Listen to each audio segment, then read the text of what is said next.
உடனே வெளியில் வந்துட்டாங்க, உடனே ரெக்கவர் ஆகிட்டாங்க, உடனே எல்லாத்தையும் மறந்துட்டாங்க, உடனே வந்து மேக்கப் போட்டுக்கிறாங்க, உடனே வந்து கேமரா முன்னாடி நிற்கிறாங்க அப்படின்னு.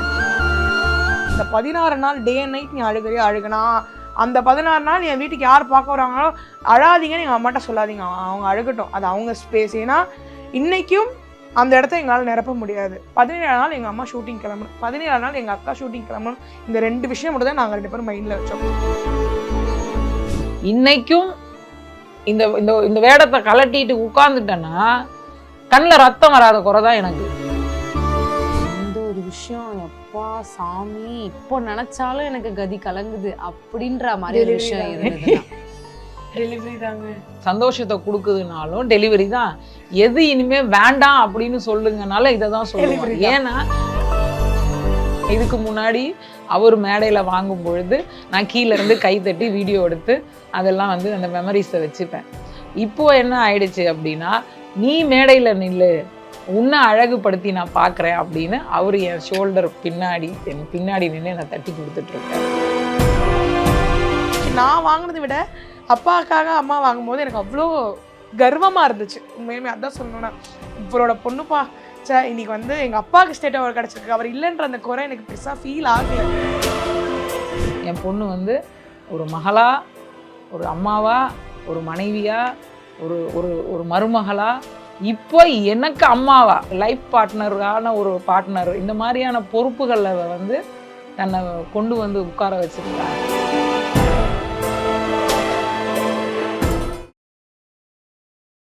டார்லிங் ஏசி திருவிழா இந்தியாவிலே குறைந்த மாத தவணையில் AC. MCR Pure Cotton Club, formals and casual shirts. Let's go holidays. Travel beyond boundaries. நீங்க 2 பேருமே இதுக்கு பதில் சொல்லலாம். நீங்க உங்களோட பிரெக்னன்சி அண்ட் மதர்ஹுட்ல திரும்பி பார்த்துட்டு இந்த ஒரு விஷயம் எப்பா சாமி இப்போ நினைச்சாலும் எனக்கு கதி கலங்குது அப்படின்ற மாதிரி ஒரு விஷயம் இருந்தது. டெலிவரி தாங்க. நானும் அதான் சொல்றேன். எல்லாத்துக்குமே ஆன்சர் டெலிவரி மட்டும். டெலிவரி தான் சொல்லுவாங்க. எது ஹாப்பி கொடுக்குதுன்னு கேட்டீங்கனாலும், சந்தோஷத்தை கொடுக்குதுனாலும் டெலிவரி தான். எது இனிமே வேண்டாம் அப்படின்னு சொல்லுங்கனால இதை தான் சொல்லுவாங்க. ஏன்னா அந்த டைமிங் அதுக்கான விஷயம். நாங்களுமே வந்து சிஸ்டர் உங்களுக்கு நாங்கள் இவ்வளோ எக்ஸ்பிளைன் பண்ணுறோம், you will go through something mind wise, but once நீங்கள் அதை எக்ஸ்பீரியன்ஸ் பண்ணாதான் நாங்கள் ஏன் இப்படி சொன்னோன்றது உங்களுக்கு புரியும். ஸோ அதனால நாங்கள் எவ்வளோதான் இப்போ இன்டர்வியூவில் விளக்கி பேசினாலும் இல்லை உங்களுக்கு இது வந்து அது அப்படிதான். இது வந்து பிரியங்கா ரோபோ சங்கர், இந்திரஜா சங்கர் மட்டும் கிடையாது, சாமானிய பெண்களுக்கும் தான் தோணும். ஏன்னா இப்போ நாங்கள் வந்து வெளிச்சத்துக்கு முன்னாடி உட்காந்துருக்கிறதுனால இதை பிரம்மாண்டப்படுத்தி அப்படியே மிகைப்படுத்தி நிறைய விஷயங்கள் மீடியாஸ் எல்லாம் போடுவாங்க. அப்படியா என்னமோ அவங்க உட்காந்து பேசிட்டாங்க, எங்கள் வீட்டில் பக்கத்தில் ஒரு பொண்ணு பார்த்தது அது சொல்லலையா, இது எல்லாருக்குள்ளேயும் அந்த வழி இருக்கும். ஆனால் அதை சொல்கிறதுக்கான இடமும் அதை இறக்கி வைக்கிறதுக்கான ஒரு பிளாட்ஃபார்மும் இல்லாதனால அவங்க எல்லாம் அதை அமைதியாக வச்சுருக்காங்க. எங்களுக்கு கலாட்டா பிங்க் அப்படிங்கிற ஒரு பிளாட்ஃபார்ம் கிடைச்சதுனால இறக்கி வைக்கிறதுனால ஒரு சராசரி பெண்களுக்கும் இந்த விஷயம் இருக்கும். வாழ்க்கையில் நீங்கள் என்னத்தை பெருமையாக நினச்சிக்கிறீங்கனாலும் பிரசவம் தான். இதுக்கப்புறம் இந்த விஷயத்த நான் பண்ணவே மாட்டேன், பண்ணவே கூடாதுன்னு நினைக்கிறதும் பிரசவம் தான். இது ரெண்டுமே வந்து இப்படி எக்ஸ்ட்ரீம்னு சொல்லுவோம்ல, அதுதான். உங்க பொண்ணை வந்து குழந்தைய பார்த்துட்டு ஏதோ ஒரு தருணம் இருக்கும் இல்லையா, வீட்டில் குளிப்பாட்டும் போதோ இல்லை கிச்சனில் இருந்த போதோ நீங்கள் அவங்களுக்கே தெரியாமல் அவங்கள நோட்டீஸ் பண்ணியிருப்பீங்க, நம்ம குழந்தை இப்போ இதெல்லாம் பண்ணுது அப்படின்னு ஆச்சரியப்பட்ட ஒரு இன்சிடென்ட் எங்களுக்கு நிறைய விஷயங்கள். கல்யாணத்துக்கு முன்னாடியும் சரி, கல்யாணத்துக்கு அப்புறமா. ஏன்னா கல்யாணத்துக்கு முன்னாடி பார்த்தீங்கன்னா என்னோட அம்மா தவறிட்டாங்க 2020. அப்போது என்னை மொத்தமாக பார்த்துக்கிட்டதே அவள் தான். அப்போ வந்து அவள் ஸ்கூல் படிச்சுட்டு இருந்தா, படிப்பையும் பார்த்துக்கணும், இப்படி ஒரு மிகப்பெரிய இழப்பை நம்ம வீடு தாங்கியிருக்கு, அதிலிருந்து அம்மாவை மீட்டணும். ஏன்னா எப்படி இவ என்னோட பெட்டோ அது மாதிரி நான் எங்கள் அம்மாவோட பெட்டு. எங்கள் அம்மாவோட முந்தானை இப்படி பிடிச்சிக்கிட்டே தான் சுற்றிக்கிட்டு இருந்தேன். கல்யாணத்துக்கு அப்புறமும் அம்மா அப்பா கூட தான் நாங்கள் இருந்தோம். ஏன்னா நான் சிங்கிள் சைல்டுன்றதுனால எங்கள் வீட்டுக்காரர் சென்னையிலே செட்டில் ஆகி இங்கே இருக்கிற வேலைக்காக இங்கேயே நாங்கள் ஒன்றா இருந்தோம். அதனால் எங்கள் அம்மாவை விட்டு நான் பிரிஞ்சதே கிடையாது.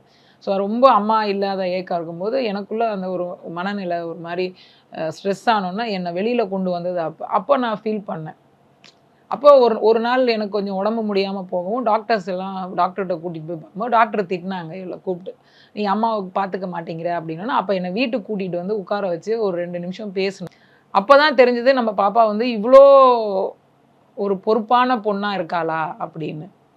ஏன்னா அவள் பேசின வார்த்தைகள்லாம் அந்த மாதிரி, ஏம்மா உனக்கு கல்யாணம் பண்ணி நான் நான் பிறந்ததுக்கு அப்புறமும் பார்த்துக்கிறதுக்கு அமத்தா இருந்தாங்கல்ல, அந்த மாதிரி நீ எங்கள் கூட இருக்கக்கூடாதா, எனக்கு நீ இருக்க வேண்டாமான்னும் போது அப்போ தான் யோசித்தேன். அப்போ தான் நான் யோசித்தேன், ஓ நான் மகள் இல்லை, அம்மாவார் மாறி ரொம்ப நாள் ஆச்சு, எனக்கு ஒரு மக இருக்கா அப்படிங்கிறத புரிஞ்சுக்கிட்டு அந்த விஷயத்துலேருந்து கொஞ்சம் கொஞ்சமாக வெளியில் வந்து, அதுக்கப்புறம் ஒரு 1 இயர் கேப்பில் இவருக்கு ஹெல்த் ரொம்ப முடியாமல் போய் ஒரு மாதிரி பைத்தியம் ஆயிட்டேன்.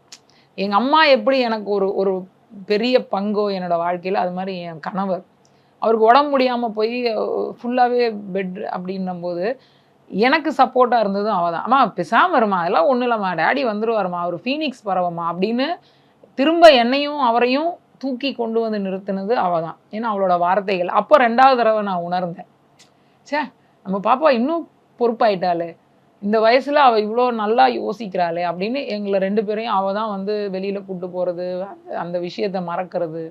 இந்த மாதிரி இல்லை அப்பாவுக்கு உடம்பு முடியாமல், அவர் ஹெல்த்தியாக தான் இருக்கார், அப்பா வாப்பா ஜிம்முக்கு போவோம், வாப்பா வாக்கிங் போவோம் அப்படின்னு அவரை கையில் பிடிச்சி நடந்து கூட்டின்னு போனது, அந்த மாதிரி எல்லாம் இவ கொண்டு வந்தது.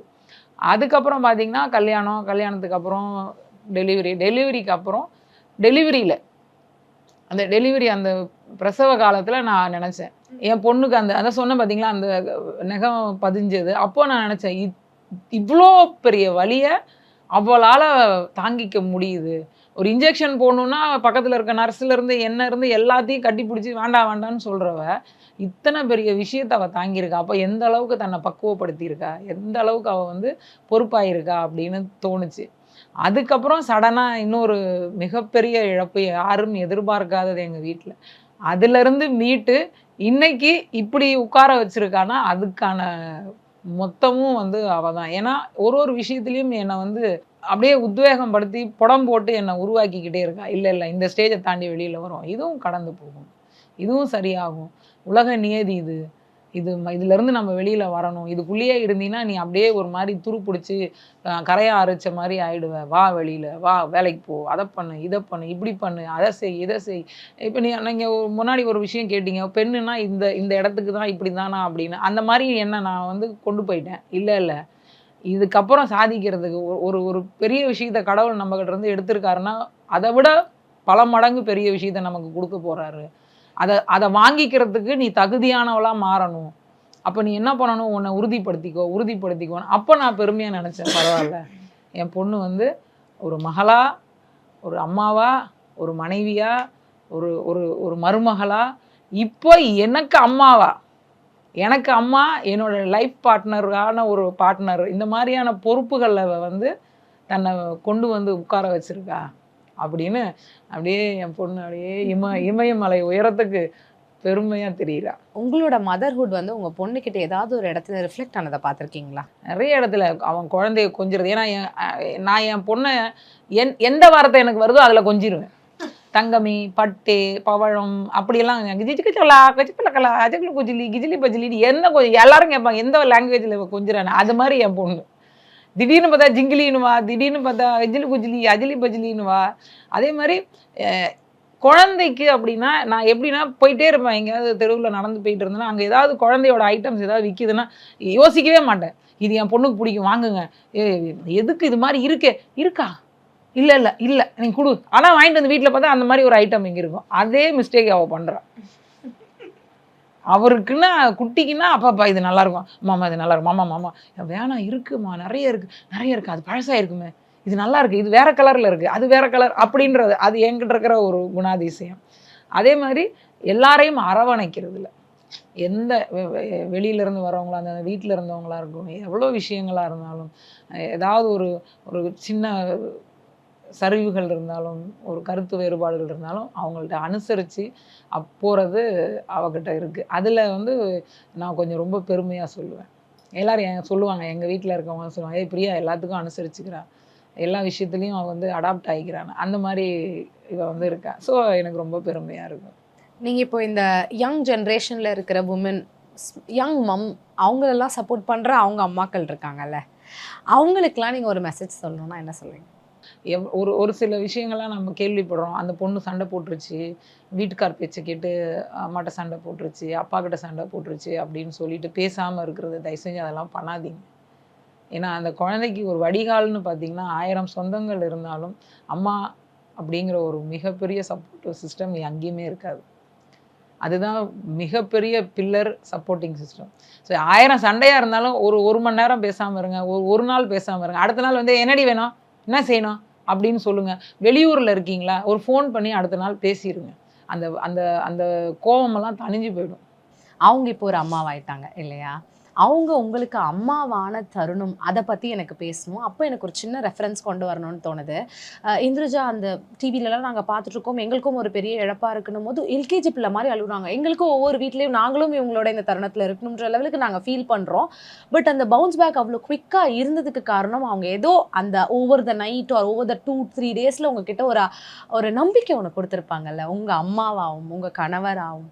அதை பற்றி எங்களுக்கு ஏதாவது சொல்ல முடியும்? இல்லை, அதுதான் சொல்கிறேனே, நான் எப்போல்லாம் உடையிறனோ அப்போல்லாம் அவன் என் பக்கத்தில் என்னம்மா ஏமா இப்படி பண்ணுற, பிசாம இருமா, சரியாயிடுமா, விட்டுருமா, அதெல்லாம் ஒன்றும் இல்லை, சரியாக போயிடும் சரியாக போயிடும்னு. இந்த வார்த்தையை நான் வந்து இதுக்கு முன்னாடி கேட்டிருக்கேன். 2 பேர்கிட்ட கேட்டிருக்கேன். ஒன்று எங்கள் அம்மாட்ட, இன்னொன்று என் கணவர்கிட்ட. ரொம்ப ஏதாவது ஒரு கிரிட்டிக்கலான விஷயம் இல்லை ஏதாவது ஒரு ஹெக்டேக்கான விஷயத்தில் நான் ப்ரெஷர் ஆகி கத்தும் போது, ஏன் இப்படி கத்துறடி, பிசாம இருடி, சரியாகுண்டின்னு அம்மா சொல்லுவாங்க. இவர் கூலாக, ஏன் பாப்பா இவ்வளோ கத்துறதுனால என்ன, உனக்கு தான் ப்ரெஷர் அதிகமாகி வியாதி வருது, நீ தான் படுத்துக்க போகிற, ஏன் கத்துற, அமைதியாரு, யோசி, என்ன பண்ணலான்னு யோசி, கடவுளாக ஏதாவது ஒரு இவ்வளோ பெரிய விஷயத்தை தலையில் கொடுத்துருக்காருன்னா இதுக்கு கண்டிப்பாக பதில் இருக்கும் அப்படின்னு சொல்லுவார். ஸோ அதுக்கப்புறம் அது மாதிரி அந்த விஷயத்தில் உடஞ்சி உட்காரும் பொழுது கடவுள் நமக்கு இதை வந்து எழுதிட்டாரு, இந்த எழுத்தை மாற்ற முடியாது, மதியால் வெள்ளலாம்லாம் சொல்லுவாங்கம்மா, அதெல்லாம் முடியாது, இது இந்த டைமுக்கு நடக்கும் அப்படிங்கிறது நடந்தே தீரும். அதிலேருந்து நீங்கள் எப்படி வெளியில் வரணுன்றதுக்கு மட்டும் யோசிங்க அப்படின்னு சொல்லி என்னை சப்போர்ட் பண்ணேன். அது ஒரு அம்மாவாக என்ன சொல்லணுமோ, ஒரு கணவராக என்ன சொல்லணுமோ, ஒரு ஃப்ரெண்டாக என்ன சொல்லணுமோ எல்லாம் சொல்லி இன்றைக்கி மீட்டு என்னை உட்கார வச்சுருக்கா. நீங்கள் உள்ள நுழையும் போது சொன்னீங்க, அம்மா வெரி ப்ரிட்டியாக இருக்கீங்க அப்படின்னீங்களே, அந்த வெரி ப்ரிட்டிக்கு வந்து மூல காரணமே இவங்க தான். நீ இப்படி பண்ணு அப்படி பண்ணு, பேசாமல் இருமா அப்படின்னு இவளும் என் கூட சேர்ந்து உட்காந்து என்னை கட்டி பிடிச்சி அழுதுகிட்டு, அம்மா அப்படிதாம்மா, அப்பா ஊருக்கு போயிட்டாருமா, இனிமேல் நம்ம தாம்மா எல்லாம் அப்படின்ற விஷயத்த சொல்லியிருந்தான்னா நான் இன்னும் அப்படியே ஒரு மாதிரி இருட்டுக்குள்ளே தள்ளப்பட்டு ஒரு மாதிரி பைத்தியக்காரத்தனமாலாம் இருந்திருப்பேன். இல்லைம்மா, அப்பா நம்மளுக்காக அவர் வேலையை பார்த்துக்கிட்டு அங்கே இருக்கார், நம்மளுக்கு எல்லாமே நல்லது நடக்கும், அவர் நினச்சதெல்லாம் நம்ம செய்ய போகிறோம், அவர் என்னெல்லாம் செய்யணுன்னு இருந்தாரோ அதெல்லாம் நம்ம செய்ய போகிறோம். அதனால் அதை நோக்கி ஓடு, நம்மளுக்கு பாதை பெருசாக இருக்குது, அந்த பாதையில் வழிகாட்டியாக அவர் இருப்பார், அவர் நம்மளுக்கு சூரியனாக இருந்து வெளிச்சம் கொடுப்பாரு, சந்திரனாக இருந்து நம்மளுக்கு ஃபாலோ பண்ணுவார் அப்படின்ற வார்த்தையெல்லாம் சொல்லி சொல்லி சொல்லி சொல்லி சொல்லி தான் அவள் என்னை அப்படியே மாற்றிருக்கான். ஸோ ஒரு அம்மாவை ஒரு மகளாக திரும்ப கொடுத்த ஒரு அம்மாவாக இருக்கா அவள். இன்ஃபேக்ட் வந்துட்டு அம்மா ஆகிறதுல இவ்வளவு நிகழ்வுகள் இருக்கா அப்படின்ற மாதிரி தான் இந்த கான்வர்சேஷனே போச்சு. அம்மா ஆகலாமோ, நம்மளும் அதுக்கு ட்ரை பண்ணணுமோலாம் வச்சுக்கோங்களேன். இதை பார்த்து நிறைய பேருக்கு தோணும்னு நினைக்கிறேன். வந்து அது ஒரு பியூரஸ்ட் ஃபார்ம் ஆஃப் ஜேர்னி. தயவு செஞ்சு அதை மிஸ் பண்ணாதீங்க அண்ட் வந்து டிலே பண்ணாதீங்க. அண்டு அது அந்த அந்த அந்த பீரியடில் முடிஞ்சிச்சு வச்சுக்கோங்களேன். அதுக்கப்புறம் நீங்கள் உங்களோட கோலை நோக்கி ஓடும் போது அது ஒரு தனி ஒரு ஃபீலாக இருக்கும். அதை ஃபீல் பண்ணி பார்க்கும்போது, because I am feeling it now, இப்போ நான் அதை ஃபீல் பண்ணுறேன். ஒவ்வொரு இடத்த ஸ்டெப் நிற்கும் போதும் ஐ ஹாவ் அ ஹியூஜ் ஹாப்பினஸோடு நான் நிற்கும் போதும் அது எனக்கு ஃபீல் ஆகுது. ஸோ தட்ஸ் தனி ஃபீலிங். நீங்கள் ஃபீல் பண்ணால் தான் அது தெரியும். ரொம்ப ரொம்ப அழகாக சொன்னீங்க. அம்மாவானதுக்கு அப்புறம் கெரியர் போயிடும்னு பயப்படுற பெண்களுக்கும், அம்மாவானதுக்கு அப்புறம் நம்ம அழகு போயிடும்னு நினைக்கிற பெண்களுக்கும், அம்மாவாகிறதுக்காகவே பயப்படுற பெண்களும் இருக்காங்க. அதை தாண்டி அதை உடைச்சி இவ்வளவு அழகாக வெளியில் வரலாம், நம்ம இன்னும் கூடுதல் பொறுப்புகள் இருந்தாலுமே இவ்வளோ அழகாக குடும்பத்தை வழி நடத்தி கொண்டு செல்லலாம் அப்படின்னும் எங்களுக்கு ரொம்ப அழகாக சொல்லியிருக்கீங்க. அவங்க அம்மாவை இன்னொரு பரிமாணம் எடுக்க வச்சிருக்கீங்க ஆங்கரா ஒரு குக் ஷோவில். அந்த மாதிரி விஷயங்கள்லாம் அவ்வளோதான். அன்னைக்கு இருந்த பெண்கள் வந்து வேற ஃபார்மேட். பட் ஆனால் இன்னைக்கு அப்படி இருக்கணும் அவசியமே கிடையாது.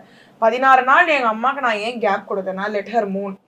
அவங்க அழுகிற அளவுக்கு முடிஞ்ச அளவுக்கு அழுது முடிச்சுட்டு, ஏன்னா இதுக்கப்புறம் அவங்க அழக்கூடாது, அடுத்து அவங்க கெரியரை நோக்கி ஓடணும். இந்த 16 நாள் டே அண்ட் நைட் நீ அழுகுனா அந்த 16 நாள் என் வீட்டுக்கு யார் பார்க்க வராங்களோ அழாதீங்கன்னு எங்கள் அம்மாட்ட சொல்லாதீங்க, அவங்க அழுகட்டும், அது அவங்க ஸ்பேஸ். ஏன்னா இன்னைக்கும் அந்த இடத்த எங்களால் நிரப்ப முடியாது. No one can replace. அந்த ஒரு ஸ்பேஸ் வந்து வெற்றிடம் தான், அதை எங்களால் நிரப்ப முடியாது.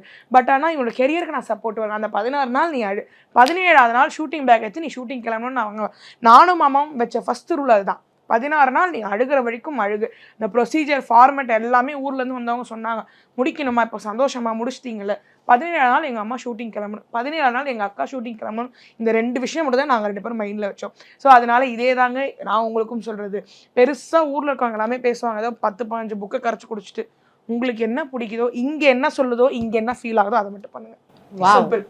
அதுதான் சொல்லுவாங்க. உடனே வெளியில வந்துட்டாங்க, உடனே ரெக்கவர் ஆயிட்டாங்க, உடனே எல்லாத்தையும் மறந்துட்டாங்க, உடனே வந்து மேக்கப் போட்டுக்கிறாங்க, உடனே வந்து கேமரா முன்னாடி நிற்கிறாங்க அப்படின்னு. ஸோ அதெல்லாம் எங்களோட தேவைகள் தான். அந்த தேவைகளை சரி பண்ணுறதுக்காக மட்டும்தான் நாங்கள் நிற்கிறோம். அது பாப்பா சொன்ன மாதிரி அந்த வலியையும் அந்த இழப்பையும் யாராலையும் ஈடு கொடுக்கவே முடியாது. இன்னைக்கும் இந்த இந்த இந்த வேடத்தை கலட்டிட்டு உட்கார்ந்துட்டேன்னா கண்ணில் ரத்தம் வராத குறை தான் எனக்கு. ஆனால் அது எதுவும் பண்ணக்கூடாது அப்படின்னு. ஏன்னா இதுதான் நடைமுறை. ஒரு விஷயத்த நினச்சி நம்ம ஃபீல் பண்ணிக்கிட்டே இருந்தோம் அப்படின்னா நம்மளால அடுத்த அடி எடுத்து வைக்க முடியாது. நம்ம நினைக்கிற விஷயம் வெற்றியை நோக்கி பயணிக்க முடியாது. அந்த வழி இருக்கும், அதை வந்து ஹேண்ட்பேக்குள்ளே வச்சுட்டு ட்ராவல் பண்ணணும், அவ்வளோதான். ஸோ இந்த ஒரு நெகிழ்வான தருணத்தில் உங்கள் 2 பேருக்கும் உங்கள் வீட்டில் வந்துட்டு ஒரு பெரிய ஸ்டேட் அவார்ட் கிடச்சிது. சாருக்கும் கிடச்சிது, நம்ம நியூ மாம் அவங்களுக்கும் கிடச்சது இல்லையா? ஸோ அதை பற்றி எங்களுக்கு சொல்லுங்கள். அதை போய் வாங்கின அந்த தருணம் அப்போ வந்துட்டு உங்களுக்கு எவ்வளோ பெருமையை, நீங்கள் வந்துட்டு அங்கே வெறும் பிரியங்கா ரோபோ சங்கர், அவ்வளோ பிரியங்கா ரோபோ சங்கரும் அங்கே நடந்து வந்த மாதிரி தான் எங்களுக்கு இருந்தது இல்லையா? அதை பற்றி எங்களுக்கு சொல்லுங்கள். நீங்கள் சொன்னீங்களே இந்த ப்ரௌச் ரொம்ப அழகாக இருக்குன்னு. ஸோ அந்த ப்ரௌச் தான் என்னோட அந்த தருணம். இந்த மேடையில் நிற்கும் பொழுது, ஏன்னா இதுக்கு முன்னாடி அவர் மேடையில் வாங்கும் பொழுது நான் கீழேருந்து கைத்தட்டி வீடியோ எடுத்து அதெல்லாம் வந்து அந்த மெமரிஸை வச்சுப்பேன்.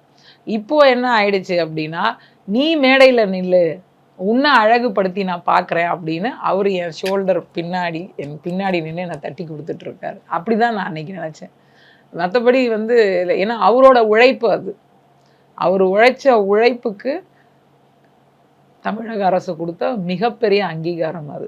இதை வந்து நான் வாங்கினதுனால பெருமையோ இல்லை வந்து எனக்கு கொடுத்துட்டாங்க அப்படின்னு நான் வந்து அப்படியே பெருமைப்படுத்திக்கிறதோ கிடையாது. அது அவரோட உழைப்பு. எப்படி பிஹாஃப் அப்படின்ற ஒரு வார்த்தை இருக்கு இல்லையா, அந்த பிஹாஃப் தான். ஆனால் நான் பிஹாஃபாக சொல்ல மாட்டேன். I am very proud. Priyanka Robo Shankar அன்றைக்கி மேடையில் சொல்லும் பொழுது இந்த படத்துக்காக சிறந்த நகைச்சுவையாளர் விருதை ரோபோ சங்கர் அவர்களுக்கு பதிலாக அவர் மனைவி பிரியங்கா ரோபோ சங்கர் வாங்குவாங்கன்னு சொல்லும் பொழுது அந்த ஒரு பெருமை, ஒரு பெருமிதம், அப்படி தலையை தூக்கிட்டு என் பேர பிள்ளையோட என்னோட குட்டி ரோபோவோட நான் போய் வாங்கினேன். அதுதான் அவரோட உழைப்பு. நான் அவர்கிட்ட சொன்ன ஒரு மிகப்பெரிய ப்ராமிஸ், கண்டிப்பாக நானும் ஏதாவது ஒரு வகையில் அச்சீவ் பண்ணுவேன். தமிழக அரசு விருது இல்லைனாலும் ஏதாவது ஒரு விருது வாங்குவேன். அந்த விருது அந்த இடத்துல இன்னாரோட மனைவி இந்த விருதை வாங்குறாங்கன்னு சொல்கிற பெருமையை உங்களுக்கு நான் வாங்கி கொடுப்பேன் அப்படின்னு நான் அன்னைக்கு அவருக்கு ப்ராமிஸ் பண்ணியிருக்கேன். கண்டிப்பாக அது கூடிய விரைவில் நடக்கணும். உங்களுக்கு அந்த அவார்டு ரொம்ப ஸ்பெஷல் தான். நான் வாங்கினது ஸ்பெஷல் தாண்டி அப்பாவுக்கு கொடுத்ததுன்றது பெரிய ஸ்பெஷல். ஏன்னா வந்து 2 அவார்டு. ஸோ ஒன்று வந்து 2016 வேலைநிறுத்த வெள்ளக்காரன், 22 இரவினருக்காக.